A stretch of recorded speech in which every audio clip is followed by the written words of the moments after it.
Hai guys, kembali lagi bersama saya masih membahas tentang video berkelanjutan dari long term athlete development. Kemarin kita sudah mengetahui step by stepnya long term athlete development. Selanjutnya kemarin video terakhir apa aja yang harus diberikan kepada anak usia dini under 12. Saatnya di video kali ini kita akan membahas rencana pemulihan menuju prestasi puncaknya bagaimana, sehingga para atlet kita bisa meminimalisir cedera ketika latihan. Oke, mari kita simak video atau materi berikut ini. Mungkin kita harus tahu tentang apa sih sebenarnya recovery itu, karena ini adalah part atau bagian terpenting juga di kepelatihan.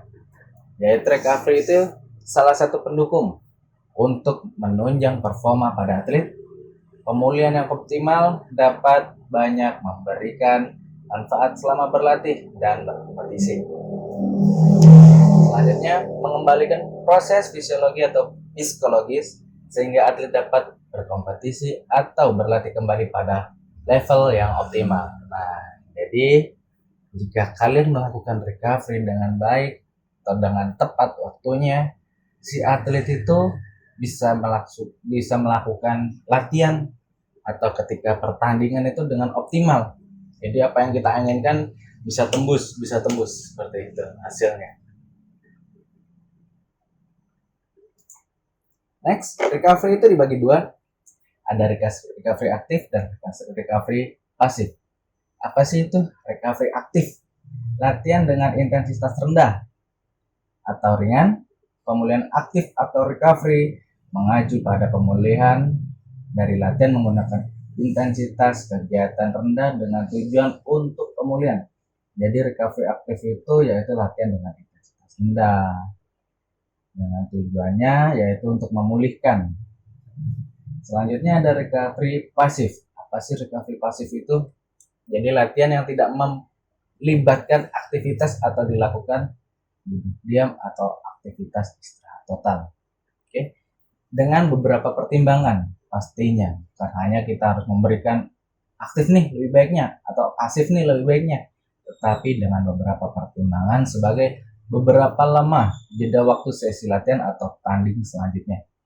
Dan yang kedua, apakah strategi recovery itu diperlukan?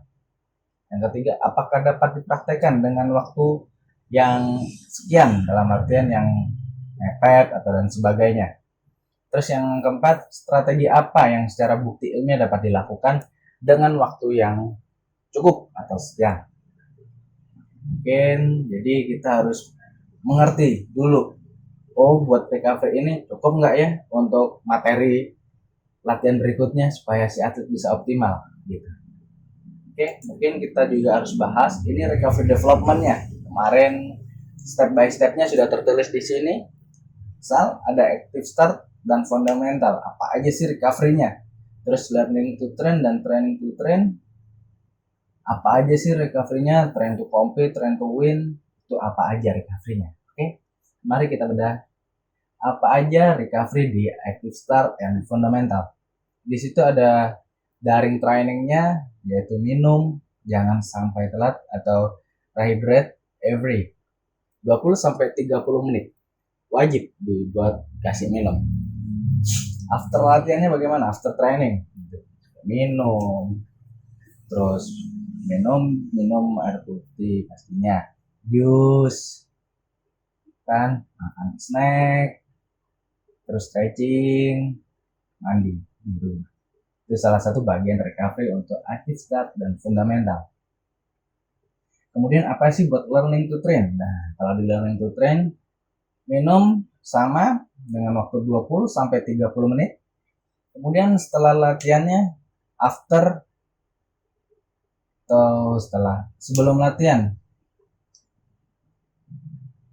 ada post game drink and snack.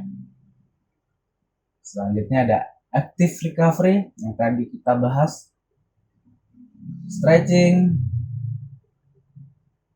shower, mandi, berendam, and meal with 2 hours. Oke.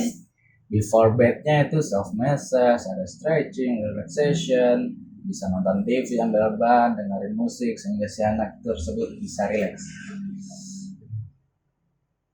Dan di training to train atau learning to train itu sama untuk daring trainingnya, rehydrate every 20-30 menit. After trainingnya post game sport drink, kemudian snack, jadi dibuat apa ya, gembira, anak-anak tetap masih dalam kondisi gembira. Terus stretching, kontra shower tuh, berendam atau mil asap seperti ya kayak massage juga, terus berendam. Selanjutnya before bednya ada soft massage, stretching, relaxation, progressive muscle tambahannya ketika di learning to train. Kemudian ada relaksasi, ada visualisasi. Terus weekly-nya apa? Sport massage, active recovery seperti berenang, terus berjalan, membawa hewan peliharaan, golf, terus ada spa, pool, berenang, stretching season, learning to train. Nah, akhirnya kita merambat ke training to compete. Tuh, periode recovery-nya lebih jelas lagi. Ada compressive skin post training, massage, stretching, dan itu juga harus mana psikologisnya, perencanaannya ketika recovery harus bagaimana, meditasinya itu juga harus pas ketika cocok nggak sih kita menggunakan metode recovery ini untuk latihan berikutnya atau untuk pertandingan yang mepet. Kemudian di training to win sama periodisasi recovery-nya, terus itu lebih detail lagi, competition planning recovery-nya lebih detail, terus recovery strategisnya harus dan sebagainya. Oke. Ketika kalau di master atlet atau coachnya itu ya sama, daring trainingnya juga rehydrate atau minum, after trainingnya post game, before-nya itu ada sport massage, relaxation, kemudian visualisasi, meditasi. Untuk weekly-nya sport massage, berenang, spa, terus stretching begitu. Jadi berikut ini adalah beberapa recovery development-nya. Saya ambil materi ini dari Canadian Sport for Life. Oke, kita mengetahui sedikitnya recovery aktif itu apa sih? Ya, stretching atau PNF, proprioceptive neuromuscular facilitation, jenis peregangan yang menggabungkan peregangan isometrik, statis, dan pasif guna mencapai fleksibilitas umum. Peregangan ini disebut memang yang paling efektif dalam meningkatkan fleksibilitas sekaligus kekuatan otot. Ada sport massage juga, merupakan pijat yang bisa dilakukan sebelum atau saat dan selesai pertandingan atau olahraga. Pijat khusus olahraga ini dibutuhkan untuk orang-orang yang memiliki aktivitas fisik tinggi. Sport massage bertujuan untuk meregangkan otot, mencegah cedera, mempercepat waktu pemulihan. Jadi ini masih 2 pada recovery aktif. Ini mungkin yang sering kita lihat tuh ice bath atau mandi air es, itu bisa mengurangi peradangan dan meningkatkan pemulihan dengan mengubah cara aliran darah dan cairan lain ke seluruh tubuh para atlet. Saat duduk di air dingin, pembuluh darah mengerut.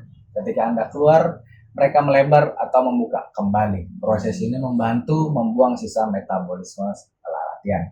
Ini mungkin kalau ice bath yang sering kita lihat kepada beberapa atlet. Kemudian ada foam rolling. Foam rolling itu dianggap sebagai mengurangi kelelahan, nyeri otot, dan meningkatkan kinerja otot. Secara potensial, foam rolling dapat menjadi modalitas terapi yang efektif mengurangi DOMS, delayed onset muscle soreness, sekaligus meningkatkan pemulihan kinerja ototnya. Sudah 4, tadi kita baru ada PNF, ada spot massage, ada ice bath, dan foam rolling. Selanjutnya ini stretching band. Jadi kita sama stretching tapi menggunakan rubber atau karet. Kemudian ada hydroterapi, adalah penggunaan air secara baik internal maupun eksternal pada suhu yang berbeda-beda untuk tujuan kesehatan, juga dikenal sebagai terapi air atau penyembuhan air. Hidroterapi ini mencakup perawatan terapi seperti sauna, mandi uap, mandi kaki, terapi kontras, mandi sheets, dan pembersihan usus besar. Jadi terapi ini adalah kayak berenang, menyerupai latihan, tetapi yang pada atlet dapat mereka terjadi pemulihan, terus terjadi terapi. Misalnya orang yang cedera, lebih daripada kita langsung, lebih baik dia menggerakkan pada air terlebih dahulu. Recovery pasifnya itu apa aja sih? Tidur malam itu 7-8 jam lah. Kemudian ada tidur siang 15-20 menit. Kemudian proteinnya, karbohidrat, fluid and electrolyte balance-nya, dan proses mengurangi stres atau frustasi dengan relaksasi. Nah, ini adalah 3 tipe recovery pasif. Jadi tadi ada 6 di recovery aktif dan 3 di recovery pasif. Mungkin kita harus lebih tahu juga protokolnya recovery itu bagaimana. Untuk recovery protokol, item recovery itu ada spot massage, durasinya 30-60 menit, deep massage, schedule-nya 1 kali per minggu. Stretching static, durasi 15-20 menit, tekniknya per item 8 detik untuk seluruh tubuh dari kepala sampai kaki. Schedule-nya pagi tuh, bangun tidur. Jadi untuk para teman-teman bangun tidur silahkan stretching sebentar. Rest aktif 3-4 hari per minggu. Stretching dinamik 15-20 menit per item, 8 repetisi dikali 2 set. Oke, untuk dari ujung kepala sampai ujung kaki. Seperti schedule-nya sama stretching statik, yaitu pagi bangun tidur, juga siang, terus akhirnya dilakukan selama 3-4 per minggu. Oke, foam roller yang tadi 15-20 menit. Rilis per bagian otot besar. Jadi ketika ada foam rollernya itu, contoh foam roller gesek di kayak ngebuat misal, jadi geser-geser, dirilis per bagian otot besarnya selama 8 detik.